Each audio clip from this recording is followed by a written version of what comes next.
Perfect. Great. Good morning and almost good afternoon, Sao Paulo. And I'm so excited to be here with all of you. I am Andrea Holmes, and I wanted to take 1 minute to talk about myself and my background for just a moment so that you know who's going to be teaching you in these next 2 days. I entered into the cannabis industry in 2018 when I went on sabbatical leave. I'm a professor of chemistry and also the director of cannabis studies in Nebraska, and I went on sabbatical leave in 2018. And there I worked at Agri-Science Labs, where I became a testing expert in marijuana products. I then also built a company called Precision Plant Molecules, which is focused on the synthesis of minor cannabinoids.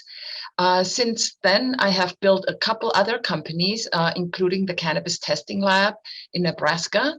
And I also co-own with my partner, Amanda McKinney, A&A Apothecary, where we build education platforms worldwide, as well as do custom formulation in cannabis. I'm also partnered with CBD Remedies, where I serve as the Chief Science Officer, and I most recently have accepted a position as Chief Science Officer at a global pharmaceutical company called KD Pharma. And within KD Pharma, I oversee all of the R&D projects in the omega-3 fatty acid space, as well as build a new cannabis company located in Germany. So the first lecture today is just an overview of cannabis. And the reason why we felt it was important that we give you a very basic overview first is because the subsequent courses today and tomorrow are going to build on some foundations. And these foundations are very important to understand to really get a deeper view of what cannabis can do. So I would like to begin with this very first slide that talks about the difference between hemp and marijuana. So the taxonomy of cannabis is still not very well defined, and it's occasionally subject of quite a lot of disagreement among biologists and taxonomists. So the words cannabis actually refer to the genome of the flowering plant. And there are 3 commonly known species, Cannabis sativa, Cannabis indica, and Cannabis ruderalis. What is oftentimes confusing when people talk about cannabis is that both hemp and marijuana are cannabis. But what they are distinguished by is the concentration of THC, or tetrahydrocannabinol. Tetrahydrocannabinol, or THC, is the compound that causes a high. However, hemp does not contain a high concentration of THC. In fact, it is defined as hemp is defined as containing less than 0.3% THC, and it contains mostly CBD. And CBD is what we call a non-psychotropic cannabinoid, and it does not cause a high. CBD is known for pain management, an anti-inflammatory response, for depression, and it provides an overall feeling of wellness.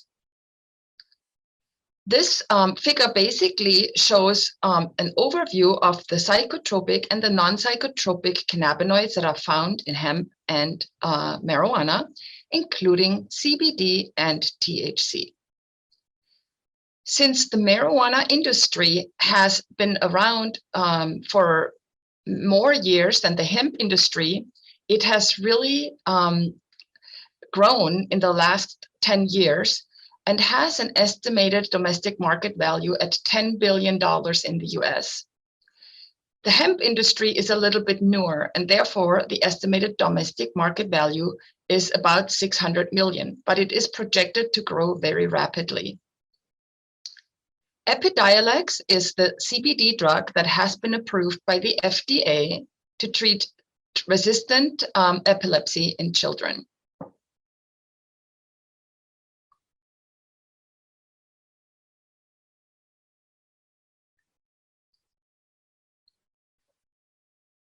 I would like to point out that there are many uses of hemp.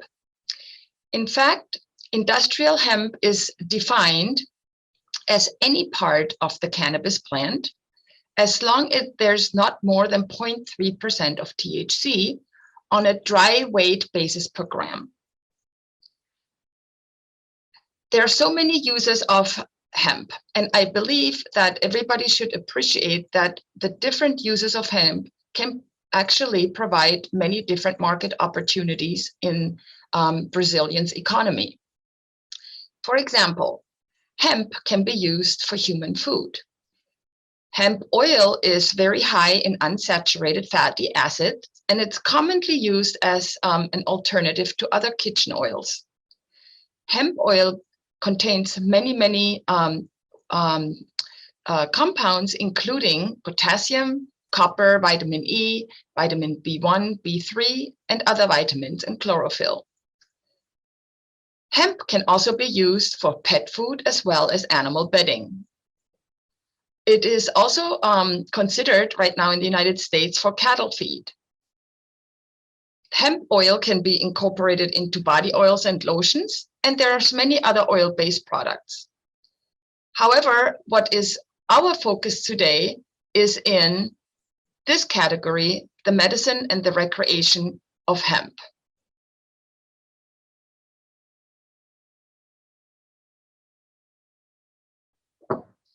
I would like to not overwhelm you with this very complicated chemical chart of the phytocannabinoid biosynthesis, but I wanted to bring this slide to all of you to give you an understanding of the complexity that is going on in the plant itself.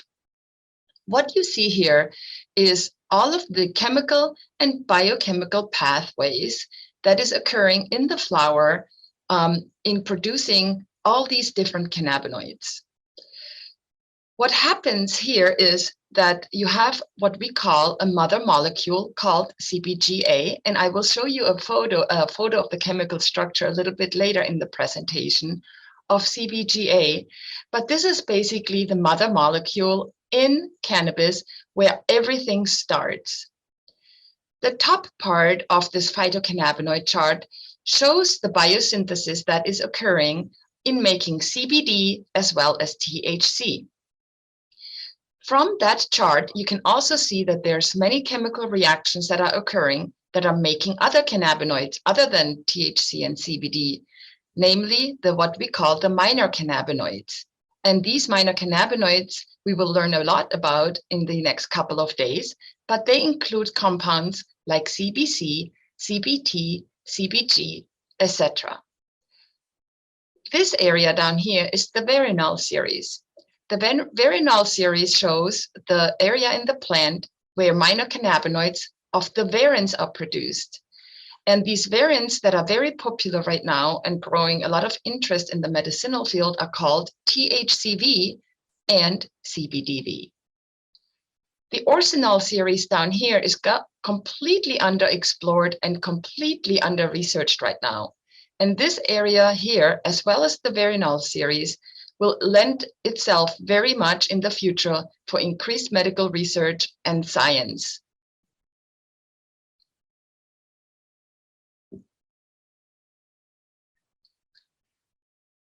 I would like to talk to you about the definition of what are cannabinoids. Cannabinoids can be categorized into three different areas. Endocannabinoids are produced naturally in your body.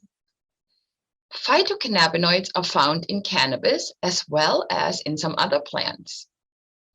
And then there are synthetic cannabinoids that are manufactured artificially in the lab. Here you can see a photo of cannabinoids that occur in the plant and that can be synthetically made in the lab. I want to point out THC and THCV. The major difference between THC and THCV is this carbon chain that you can see here that is attached to this ring. So all of you get a little bit of a taste right now of organic chemistry and how organic chemistry is really helping the science of cannabis. The fact that this carbon chain 1, 2, 3 is 2 carbons shorter than THC 1, 2, 3, 4, 5, this makes such a big difference to distinguish on where the THC versus the THCV binds and how it binds. And this is also a major structural difference that results in the difference of whether something is psychotropic or non-psychotropic. For example, THC is the cannabinoid that causes a high, whereas THCV is considered a non-psychotropic cannabinoid and doesn't cause a high. So these two compounds are oftentimes confused because they sound very similar and they share the first 3 letters. The only difference is that this is coming from the veronal series, as I just showed you in the previous slide, and this one comes from the olivitol series. So it is a completely different biosynthetic pathway in the plant. CBD and THC, all of you have heard about THC and CBD, and we have also now learned that CBD is the major cannabinoid in hemp, whereas THC is the major cannabinoid in marijuana. I also pointed out that the plant can synthesize other cannabinoids, the minor cannabinoids such as CBN and CBG and CBC. However, I would like you to know that based on the phytocannabinoid chart that I just showed you on the previous slides, there are many, many more cannabinoids in the plant. And these are just a few of them that we're going to be highlighting today. So CBG, for example, offers a lot of potential therapeutic value in the treatment of psoriasis. It also has been shown to be very anti-inflammatory. However, a lot of researchers are now looking at CBG and what it causes for treatments in skin applications. CBG acts as a powerful antibacterial agent, and it has been shown to help in the treatment of acne and other bacterial skin conditions. CBC, or cannabichromene, is also an exciting cannabinoid that shows anti-inflammatory and analgesic properties. In one 2016 studies, it has been shown that it displayed remarkable anti-inflammatory actions related to acne. CBDV and THCV have also recently received a lot of attention in the skin area, and they have been shown to reduce dermatitis as well as atopic acne, seborrhea, and other skin conditions.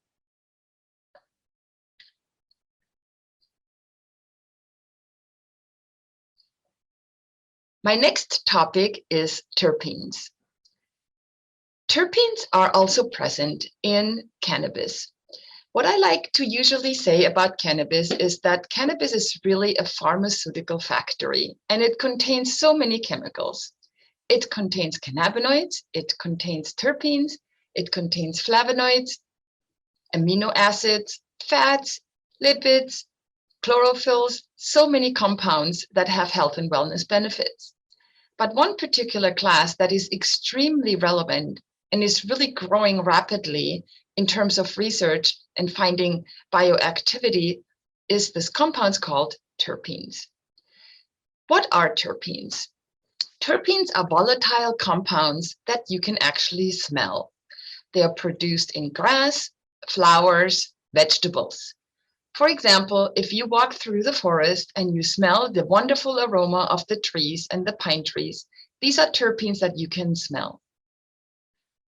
Terpenes are very volatile and they're very sensitive towards heat. So that's why it's very important when we process cannabis that we're conscientious about preserving the terpenes. And there are several extraction methodologies that actually intend to do exactly that. Heat is the biggest enemy of terpenes. So in an extraction process to preserve terpenes, it's very important to pay attention to not overheat the extracts. The terpenes that we find in hemp and in marijuana, there are hundreds of them in there. However, the ones that I'm displaying here are the ones that are typically tested for in analytical cannabis testing labs. So here you can see 16 very important terpenes that are present in marijuana as well as in hemp. Beta-caryophyllene, this is the terpene here, has a very spicy aroma and scent. Beta-caryophyllene is the terpene that gives hemp and marijuana the very characteristic scent that people love so much, and sometimes not love so much. It is very important to notice that these terpenes have many, many different bioactivities. For example, if we pay our attention to beta-caryophyllene, the properties that beta-caryophyllene has are antibacterial, anti-inflammatory, and antifungal. Oftentimes, it's very important that we look at these terpenes and understand the exact strain of cannabis, because they have different amounts of terpenes. For example, if you have a strain that is very rich in myrcene, that strain can be easily used for relaxation, insomnia, and other properties of relaxation. Another compound that helps with sleep and insomnia is linalool. Also, transnorelidol is a very relaxing terpene. So I would like to point out that the strains that cannabis has is also expressing different concentrations of terpenes. And it is these different concentrations that actually causes the different effects of a particular strain, whether something is invigorating or relaxing.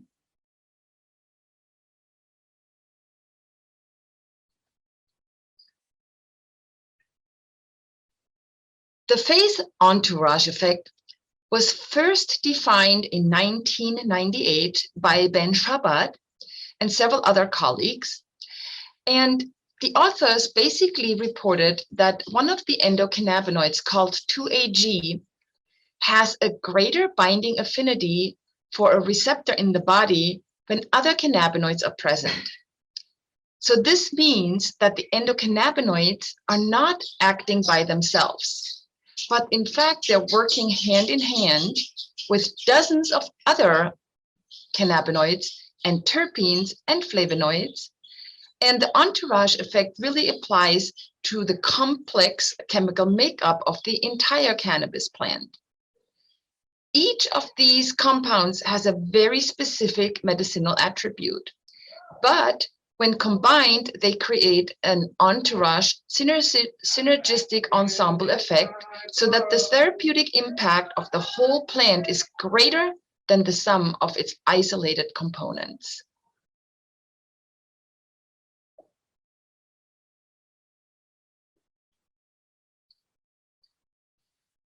Another classification that is commonly used in the cannabis industry is the classification indica and sativa.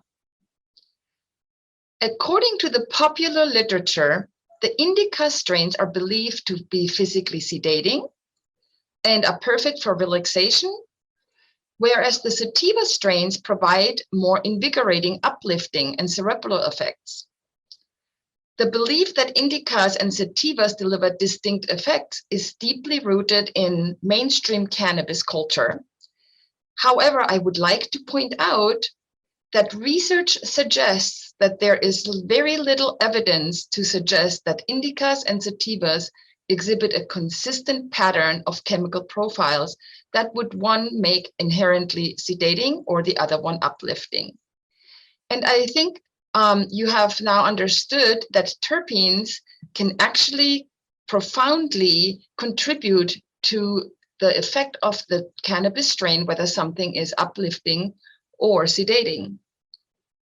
And according to a colleague of mine, Dr. Ethan Russo, who's the Director of Research and Development at the International Cannabis and Cannabinoid Institute, he states that the clinical effects of cannabis chamomars have absolutely nothing to do whether a plant is tall or sparse or short or bushy, or whether the leaflets are narrow or broad, but the effect of cannabis is dependent upon the cannabinoids and the terpene constituents.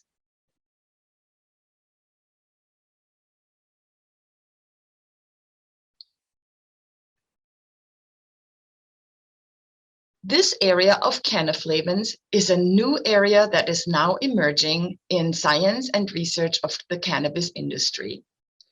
Cannaflavins are what we refer to as polyphenols. The two cannaflavins that are found in cannabis are called cannaflavin A and cannaflavin B. And they're getting a lot of traction right now due to their potential health benefits. Cannaflavins are found also in many other substances that result in very satisfying feelings. You can find polyphenols in red wine as well as in chocolate.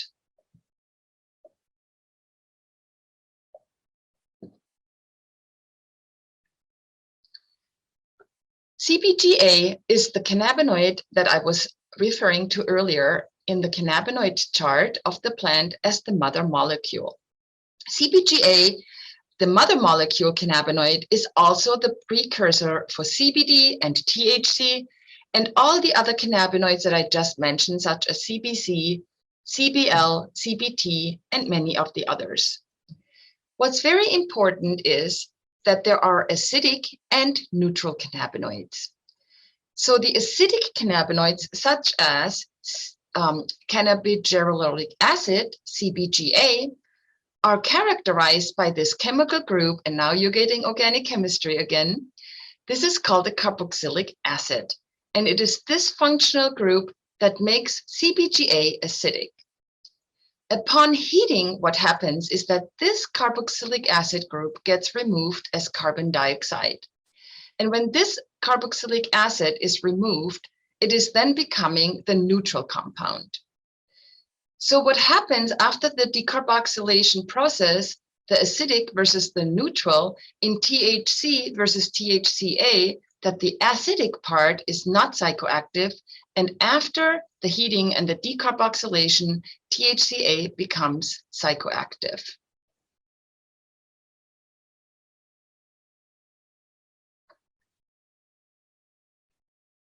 The endocannabinoid system is a very important system that is still not very well represented in the curriculum of medical schools today. However, the endocannabinoid system is so important and a regulator, a master regulator of the human body and human health. The endocannabinoid system is composed of three things. Endocannabinoids, which are the cannabinoids that your body produces naturally, receptors, as well as enzymes. And the endocannabinoid system basically regulates every physiologic process that's happening in the body, including pain, sensitivity, and immune function. Endocannabinoids are naturally produced in the body, and they are neurotransmitters that bind to receptors in the central and peripheral nervous system. I would like to point out that the endocannabinoid system has just been recently discovered.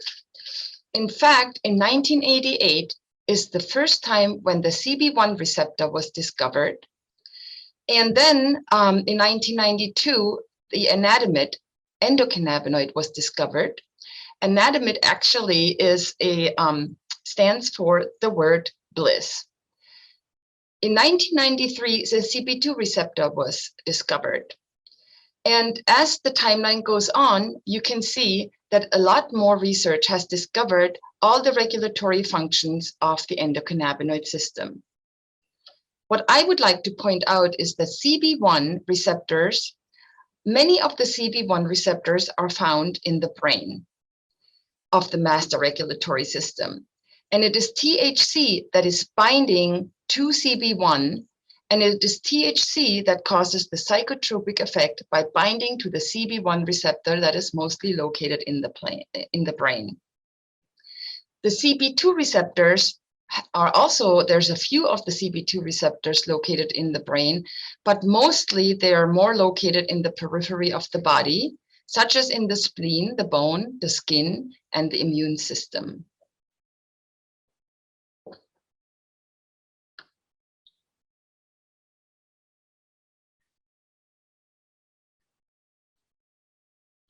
This cannabinoid guide basically makes the distinction between non-psychoactive and psychoactive.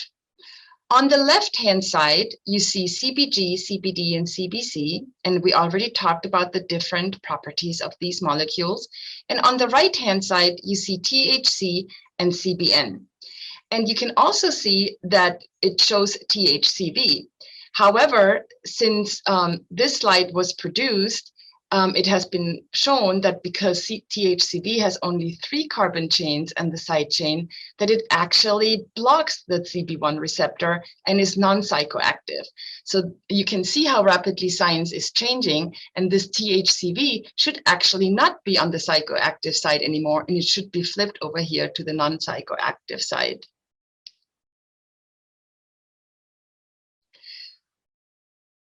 So what I want to talk about here is, how do we get access to cannabinoids?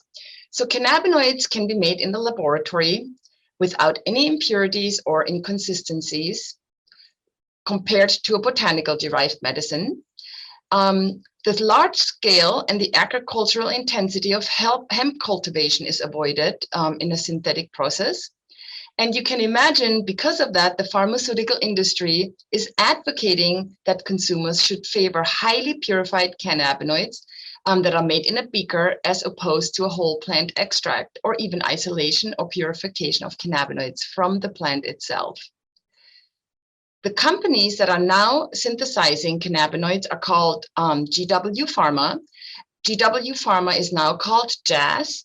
And they own the patent rights to CBD Epidiolex, the FDA-approved medicine that I have mentioned earlier that is used for epilepsy in children. Other pharmaceutical companies that are synthesizing cannabinoids are called Noramco.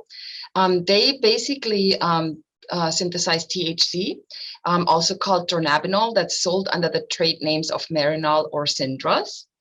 And another big player in the pharmaceutical space is Synerver and Kinetochem, as well as Axim Biotechnologies.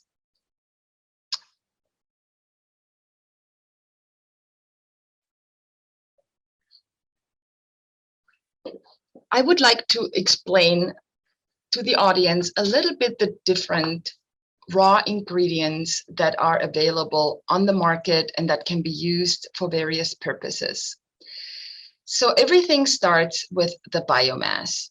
So after cannabis is harvested and dried, we have a compound called biomass, and we call it oftentimes flower.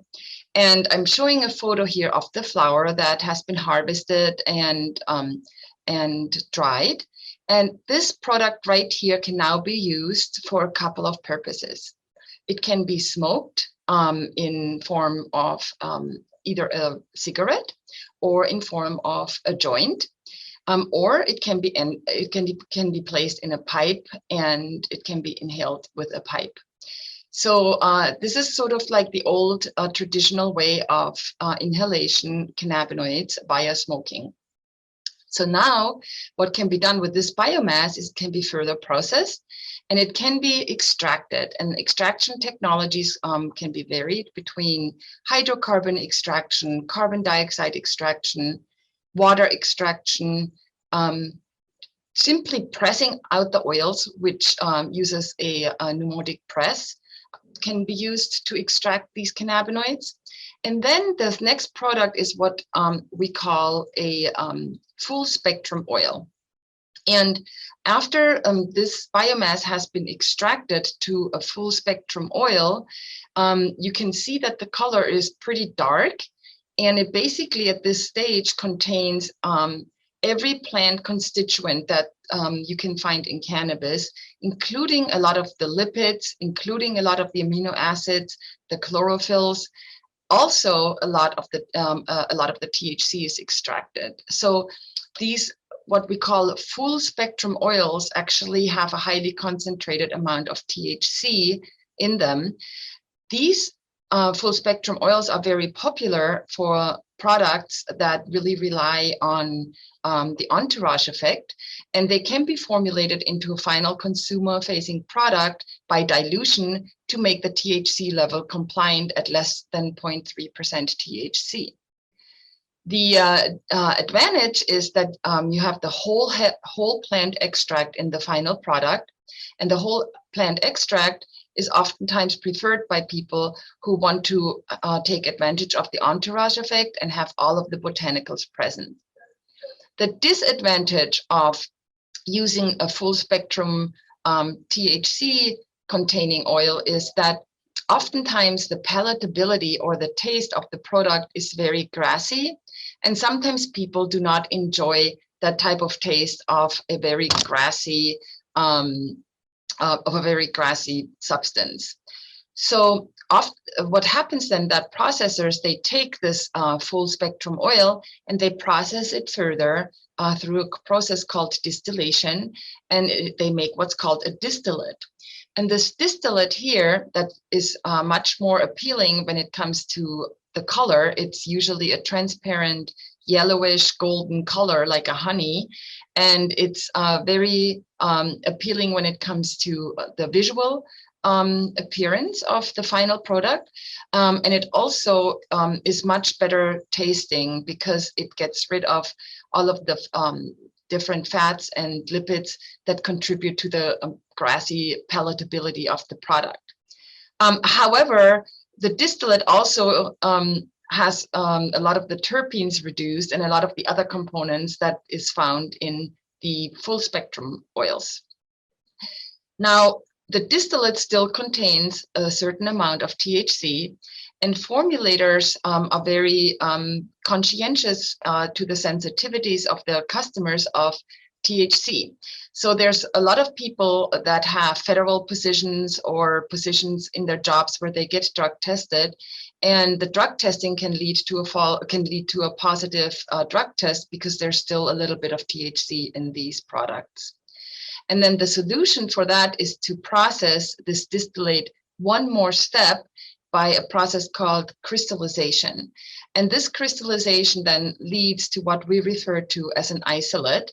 And this CBD isolate would be a 99% or higher pure approved pharmaceutical ingredient that doesn't have any traces or non-detectable amount of THC in there. So an isolate would be defined as a substance that only has one molecule. So in the example of a CBD isolate, it would be a 99 or greater percent purity of a CBD isolate that is 100% THC free. And a lot of products are being formulated with an isolate for the reasons of a THC free product, and also for better tasting products at the end. However, it does have the disadvantage that it doesn't have any other cannabinoid present, such as the minor cannabinoids, the terpenes, the flavonoids, and some of these other bioactive molecules.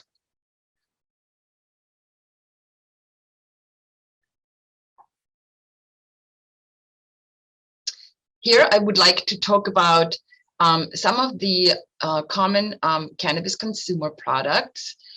So oils and tinctures and sublingual products, they're widely used in formulations that are typically contain a low amount of cannabinoids blended very well with a carrier oil. Oftentimes that carrier oil can be MCT or hemp oil. Sometimes the products are typically administered underneath the tongue, and underneath the tongue, these sublingual tablets and sublingual tinctures, they dissolve readily into the blood vessel system that's present under the tongue. And the topicals, for example, are also very popular products that are used in lotions and salves and can be put on the skin.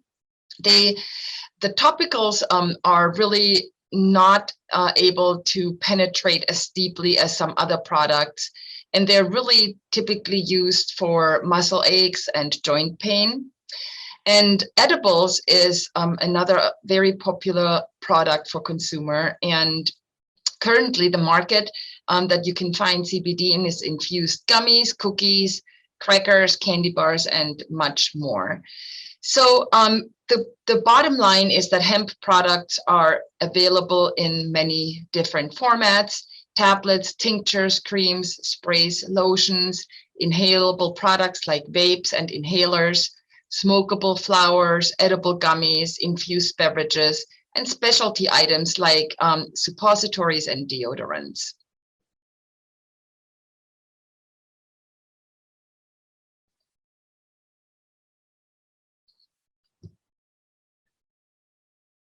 So this here is actually my last slide for the lecture, and I want to stop with this slide today because I want everybody in the audience to appreciate that you are at the brink of an economic breakthrough because the cannabis industry really has a lot to offer in many, many different industry sectors. And the cannabis industry is projected to grow overall because it is so multifaceted and exponential, and it's expecting to keep up that the diversity and the pace is continuously growing and growing and growing. And the categories that will most likely make the biggest economic impacts are functional foods and beverages, personal care product, textiles, nutraceutical supplements, industrial applications such as car parts and building materials. So parts of the hemp plant, like the stalk, for example, they're ideally suited to make bioplastics, and they actually have already been used in car manufacturing facilities to make a lot of parts that are very durable. And building materials come in form of what's called hempcrete, and these building materials are very strong and very sustainable, and I think they're going to make a big market impact in years to come. There's also a lot of new technologies that are now developing because of cannabinoids, such as smart apps that are very consumer friendly and allow companies to do a lot of consumer research and get a lot of consumer feedback. And of course, not everybody is the same, and personalized medicinal cannabinoid formulations are going to make a big splash, especially in the approved pharmaceutical industry, where magistrel and compounding pharmaceutical formulations are so critical to address a certain function. With the increased legalization and a lot easier access to all of the cannabinoids now, research and development and clinical trials are going to exponentially grow. The market, the marijuana market has already shown to be a major employer for many, many new positions, and the hemp market is quickly to follow. And increased expansion all over the globe. The Ukraine just went legal with cannabis because it really wants to help with post-traumatic stress syndrome due to the war.